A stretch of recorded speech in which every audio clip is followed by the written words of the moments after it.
elkartasunean eta elkartako diru laguntzako gehiago daukagu, nintzat gehiago ez dugu lama, baina bai nintzat mantendu daukaguna, ez dela, nintzen dira agian, mantentzen lanak egiteko udal bat egizterik ez dugu ezagun bakarrik. Bai agirritako dago izatean izan behar duela gaur egun ere gainera arrazoi gehiagorekin, bakaratuan gure esfortzu guztiak edo taskaz guztiak edo gehienak horretan bidatu behar dira. Denok uste dut, pentsatzen egula, mundua justuagoa batean bizi behar badago, bai ekonomikoki munduan hobekien gaudenok zinezkoa da laguntzak edo bizataduna beste ematea ez da. Eta hori da pixkat helburua eta hori da pixkat ere arrazoia urtez urtez dirua kopurua mantentzea eta espeiztaren. Besterik gabe, nik hitzak pixka bat eskatuko dizuke oso luzea izatea, nire esaldi ikusten pixka bat egon nahikoa, jari batean ezagotarazko zein diren edo zelan egiten zuen baita espeizarako egin alakoan. Eta ez bakarrik pesa errekarren gara inbizten dalako eta herritarrek ere jakin behar dute beraien dirua zertan bideratzen dute. Zer hori da. Hori egin bai? Karderaz edo euskaraz egin ez da? Euskaraz egin dut bakarrik. Zer kondazioa zea? Honek lan egiten dugu zehazki Nikaraguan, Pagaldean jai, eta proiektua da justu Centro de Protección Infantil Kintxoak Somoton dagoen.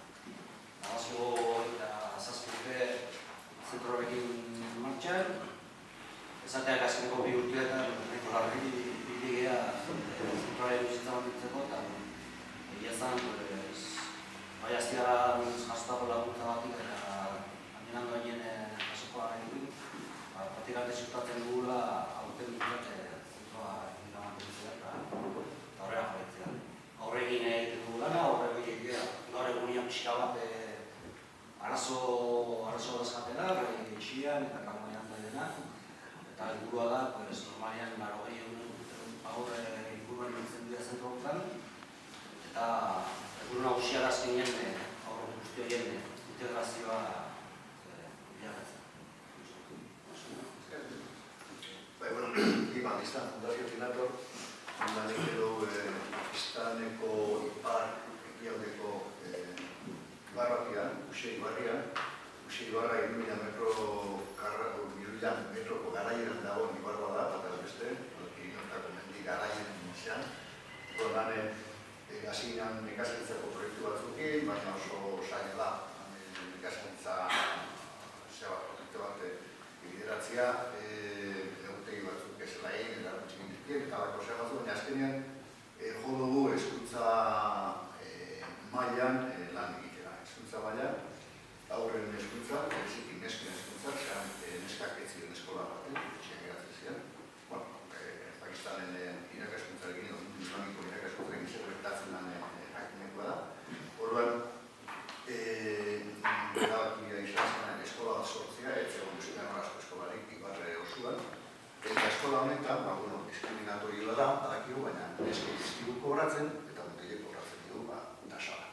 Etxenekoa, bentsat, sortzen diren defizitak eta berritzeko indaukagun arazo da, arazo dedikatua da, neskak gehiago dira eskola datuzena mutila baina.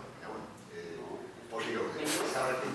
Eta edo, hezkuntza, beste arro batzutan bai emakumeen mailan, emakumeek beste okatean analfabatu ere gehien bat, eta sortu ditugu herri vocational centerrak deitzen dira, emakumeak bildu daitezen, euren ikeskak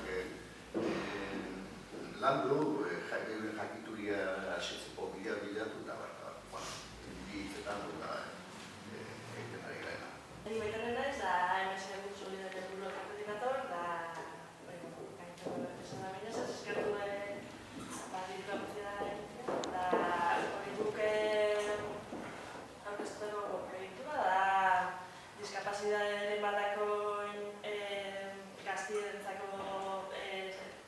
gaztien integrazioa lortzeko, ez? Nikaraguan, Lilian Baratxa. Eta orduan, hasieran proiektuak igual oinarrizko biharrak eta setziarekan batez helburu eta euren autoestima nola jakitea. Eta oina hori zaten da, ez? Eta zeia 10 proiektuak lanean. Eta orduan oin incidentzia honixeiten da internazioa, ez? Errixan benetako internazioa lortzeko. Eta orduan, eurei bideratu lan formakuntza, eta errixan euren egoera eurak ikusarazi, salatu jasaten daben injustiziak, eta eurak gai diala, gauza etiko erakutzi. Eta hori, eta aurten 2014 oso urte hori izan da elkarriantza, urte askotan utopia bat zana, zala zentru berri bat lortzia, oso txikisa zen eusen zentrua, hori eurak Nikaraguatik tokontako diru laguntzen bitartez, Japoneko zera enbajadan diru laguntzaz lortu da, oin zentro bat zatik aiko da, eta utopia urtena baina lortu. Nikuta naiz, Proide Proega Fundazioekin aktor, Proide Proega da Lasaieko anaien fundazioa, batez ere gure proiektuak hezkuntzarekin lotura dute, eta oraingo, aurten Anoi Udalak subentzionatzen digun proiektuarekin Madagaskarren guazinean lanean 1980 urtean. Eta deskeroztik proiektu desente eraman ditu aurrera, eta 2008an hasi ginen Andoingo Udalaren diru laguntzarekin ere garapenerako eskolen sarea bultzatzen.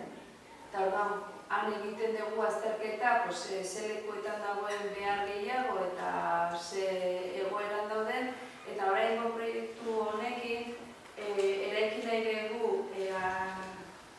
Anbatolifan eskola bat, Madagaskarren izenak horrelakoak dira oso luzeak.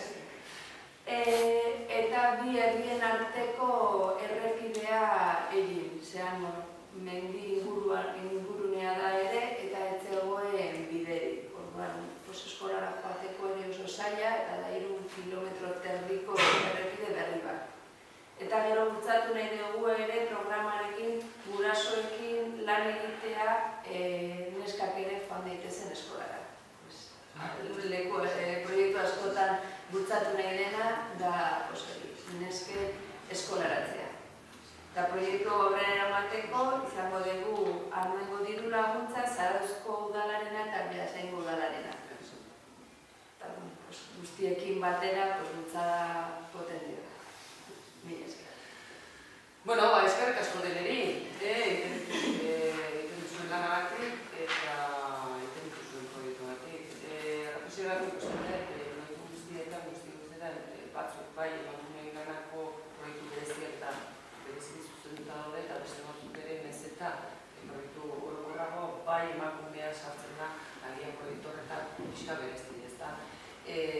Oso honek igual reflexio bat emango ez da, mundu horrak izterratik dago, baina egia da mundu justuagoa egiteko emakumeak egun hemen aipatu da zegoeran da gizarte zibilizatua bizigianak edo gizarte aurreatuagoana esaten dutela behanez nahiko arazoa daude empoderamentu horretan bilatzen eta berdintasun bideak bilatzen. Beraz, pentsatzen eta lako herrialdetan asko zailagoa dela emakumea indizibide hori eta gainera gizartearen karga beren gain geratzen da erabat eta aldi berean ez daukate ingo ez botererik eta ez eskubiderik. Posten naiz, eta nire proiektuetan beti eukitzea ere alare edo zein proiektuetan ere atal hori, beti emakumeari agian bultzada batemateko eta laguntzeko ez bereziki. Azken batean, gizartearen erdia dira ez da emakumeak eta beraz, asko guztien dira, egiten zuten lanagatik eta